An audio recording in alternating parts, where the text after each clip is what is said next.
brasileiro tem que trabalhar quase 5 meses do ano apenas para pagar impostos. Então, pelas contas do Instituto Brasileiro de Planejamento Tributário, o trabalhador já fez a parte dele. Acaba de pagar o que devia.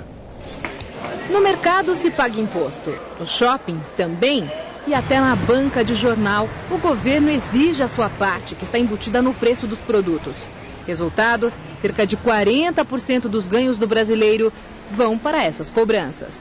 Eu acho que não justifica o que o governo, o Estado em si, dá em retribuição ao que a gente paga no imposto. Seria justo se fosse muito bem aplicado, uma pena que não é, né? O problema do país é que esse dinheiro não vai para o bem do povo, né? Não é bem aplicado da forma que o cidadão gostaria que fosse. Saúde, educação, transporte, lazer, cultura.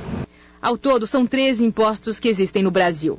Imposto de renda, imposto de importação, imposto de exportação, IPI, IOF, ITR sobre territórios rurais, imposto sobre grandes fortunas, ICMS, IPVA, ITCMD sobre heranças e doações, IPTU, ISS e ITBI.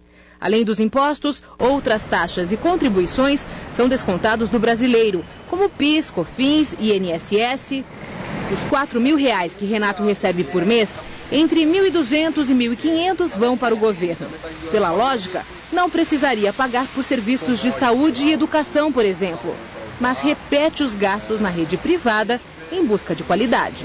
Acho que o que mais revolta realmente é isso, é não ver convertido em benefício e ver os políticos usando em benefício próprio. É um dinheiro que daria para usar de várias formas, é bastante dinheiro que a gente paga, não é? A gente paga imposto de renda, IPTU, IPVA, e a soma disso daria para fazer viagem, cursos e dar uma condição melhor para a família, filhos. Mais de 400 bilhões de reais só este ano. Quem paga esta conta? Sou eu, você e todo brasileiro que está em dia com seus impostos. Mas arcar com todas as cobranças da União, dos estados e dos municípios leva tempo. Na média, 147 dias por ano. Ou melhor dizendo, estamos trabalhando desde o dia 1º de janeiro até hoje só para arcar com tributos.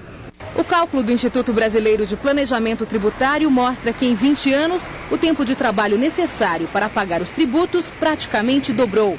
Em 89 eram 2 meses e 21 dias. Agora são 4 meses e 27 dias. Quem paga mais é a classe média, que precisa trabalhar 156 dias por ano. Na medida em que nós temos uma carga tributária muito alta e não recebemos serviços públicos condizentes com essa carga tributária, existe um estímulo para a sonegação, um estímulo para a informalidade e também uma procura por investidores de outros países que tenham condições melhores de investimento. Na prática, a carga tributária brasileira é de primeiro mundo, com ofertas de serviço de terceiro mundo. Só pagamos menos imposto que Suécia e França. O cidadão precisa, faz parte da cidadania, você saber que, primeiro, você tem o dever de pagar impostos. Né? Isso é um dever que ninguém pode abrir mão porque é o exercício da cidadania. Segundo, você precisa saber quais impostos você está pagando.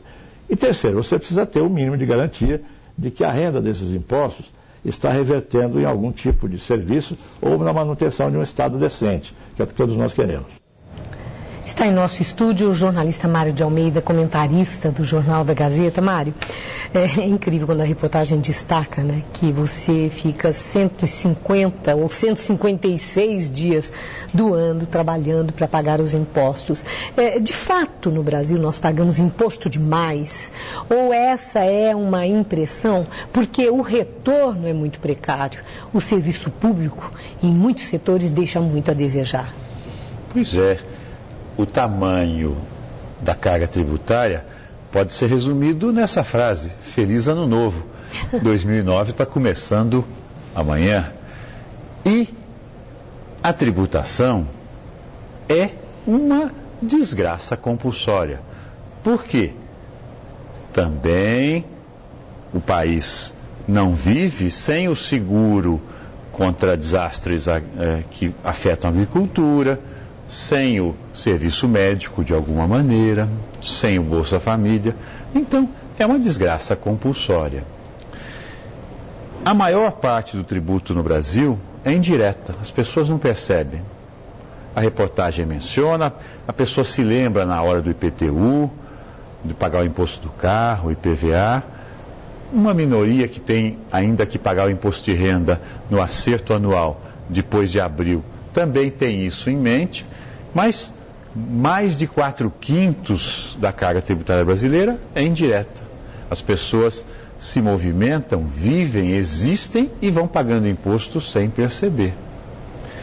É uma daquelas questões que não deixa ninguém satisfeito, mas o país não funciona, repito, sem essa, digamos, contribuição obrigatória. Bom, desgraça compulsória, como você falou, imposto, já está na palavra, né? É algo que subjuga, é imposto.